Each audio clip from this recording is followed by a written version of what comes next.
বিভিন্ন মাজারে লাল শালুক কাপড় দেয়। এমনও মাজার আমি বাংলাদেশে দেখেছি মশারি দেয়। কি দেয়? কত বড় ডাকাত, এর বাপরে মশায় কামড়ায়। যেই বাবা নিজের মশা তাড়াইতে পারে না, সেই বাবা তোমার কি উপকার করবে?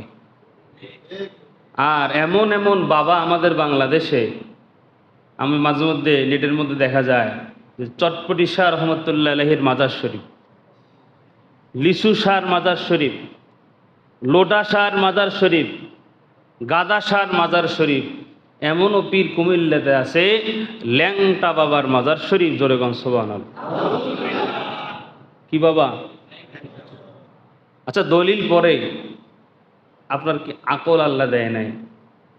যে ল্যাংটা সে আবার পীর হয় কোন কায়দায়? ল্যাংটা যদি পীর হয় তো শয়তান কিটা? কথা কয় না। আবার ওই পীরের দেখবেন যে প্রত্যেকটা পীরের দরবারে বিশাল বড় গেট আছে, আছে নেই?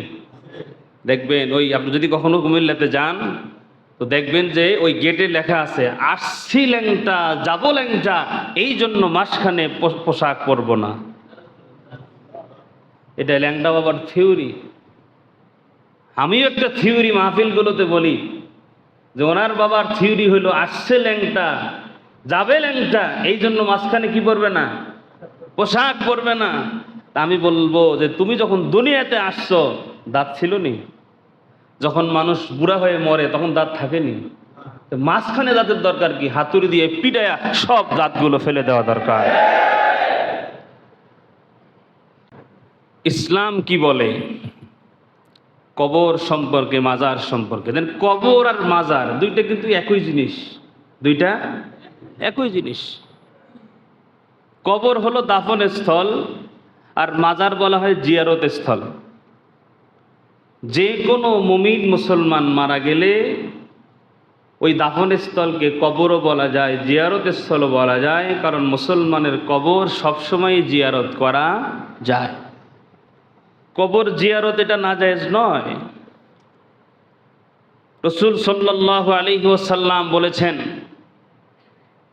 একমাত্র আমি রসুলের রওজা ব্যতীত পৃথিবীর অন্য কারো কবর জিয়ারতের উদ্দেশ্যে গমন করা হারাম। আমাদের বাংলাদেশে মানুষ যায়, শাহজালালের মাজারে গাড়ি ভাড়া করে যায়নি? শাহজালাল নিঃসন্দেহে আল্লাহর ওলি ছিলেন, কোনো সন্দেহ? আমি গিয়েছি শাহজালালের মাজারে।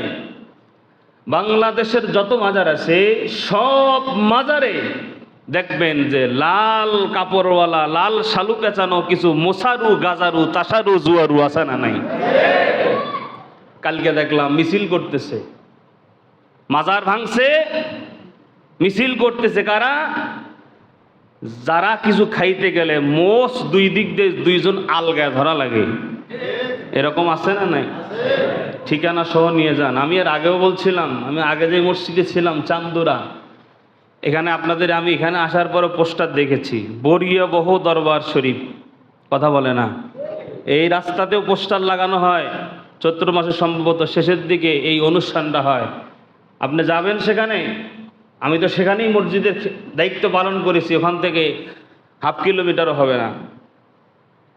সেই জায়গার ভিতরে প্রায় 100 কোটি টাকার গাঁজা বিক্রি হয় 3 দিনে। সুবহানাল্লাহ, নাউজুবিল্লাহ। কিছু একটা কর না। কম পক্ষে বললাম রাত্র 12টা পর্যন্ত তারা মাহফিল করে। কি করে? ওয়াজ করে। এই যে আমি যেমন বয়ান করি কোরআন হাদিস থেকে, তারা বয়ান করে, 12টার পরে সেখানে গান বাজনা শুরু হয়। এরকম মাজার আছে না নাই? যেই সব মাজারে মাজারের নাম দিয়ে, যেখানে কোনো আল্লাহর ওলি নাই, যেই সব মাজারগুলোতে মাজারের নাম দিয়ে টাকা, অর্থ, সম্পদ উপার্জনের মাধ্যম হাতিয়ার বানানো হয়েছে, যে সব মাজারগুলোতে মাজারের নাম দিয়ে ধর্মকে অপব্যবহার করা হচ্ছে, যেই সব মাজারগুলোতে মাজারের নাম দিয়ে শিরকের আড্ডাখানা চালু করা হয়েছে, যেই সব মাজারকে মাজারের নাম দিয়ে নারী পুরুষ অবৈধ জেনা ব্যভিচারে লিপ্ত হওয়ার আড্ডাখানা বানিয়েছে, এসব করে দেওয়া দরকার। হক্কানি আল্লাহওয়ালার বিরুদ্ধে আমরা কখনোই ছিলাম। তবে হ্যাঁ, হকখানি পীরের দরবারে যিনি শুয়ে আছেন, ওই পীরের কোনো কি নাই, অপরাধ নাই, পীরের কোনো দোষ নাই। তিনি তো আল্লাহ ওলি, তিনি তো আল্লাহর মাহবুব বান্দা। আজকে তেনাকে কেন্দ্র করে আমাদের দেশের কিছু মানুষ আজকে টাকা উপার্জনের হাতিয়ার বানাইছে।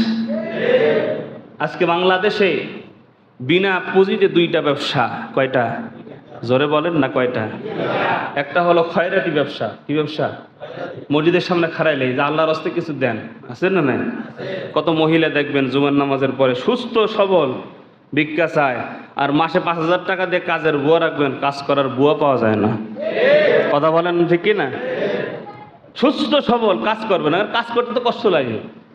আর হাত বাড়ানোর অভ্যাস করলেই তো মানে কাজ ছাড়াই মানুষের কাছ থেকে টাকা পাওয়া যায়। দিনে যদি 500 টাকাও ইনকাম হয়, কমসে কম তাও মাসে 15,000 টাকা আছে। আর একটা ব্যবসা হলো দরবারি ব্যবসা, পীরের ব্যবসা।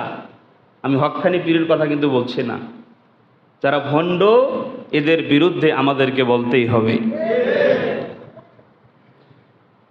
অধিকাংশ মাজারে শিরিক হয়, অধিকাংশ মাজারে গিয়ে মানুষ সন্তান চায়, অধিকাংশ মাজারে গিয়ে মানুষ সেজদায় অবনত হয়, ঠিক না?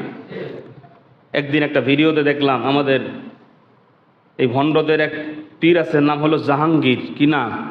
চিনেন মনে হয় অনেকেই। দেখলাম কিছু পরীক্ষা দিবি পোলাপান, এই পরীক্ষার ছাত্রদেরকে নিয়ে মাজারের সামনে গিয়া কলমগুলো বাবার কবরের পাশে রেখে বলতেছে, বাবা এরা পরীক্ষা দেবে, কলমগুলো দিলাম, একটু কলমগুলোতে ফু দিয়ে দেন যাতে তারা পরীক্ষায় সফল হয়। জোরে কোন? রাসূল সাল্লাল্লাহু আলাইহি ওয়াসাল্লাম বলেন, মহাসমুদ্রের মাঝে একজন মানুষ সাঁতার না জানা ব্যক্তি, সে যেমন অসহায়, কবরের মধ্যে সে যত বড় আল্লাহর ওলি হোক সে তত বড় অসহায়। কারণ কবরের ভিতরে যিনি আছে তিনি সহায় না অসহায়? আরে এত সম্পদওয়ালা ক্ষমতাওয়ালা মানুষ মারা যায়, নাকের মধ্যে মাছি যদি পড়ে, মাছি যদি পড়ে, একটা মশা যদি পড়ে, এই মাছি মশা তাড়ানোর মতো কোনো মৃত্যু মানুষের কোনো ক্ষমতা থাকে?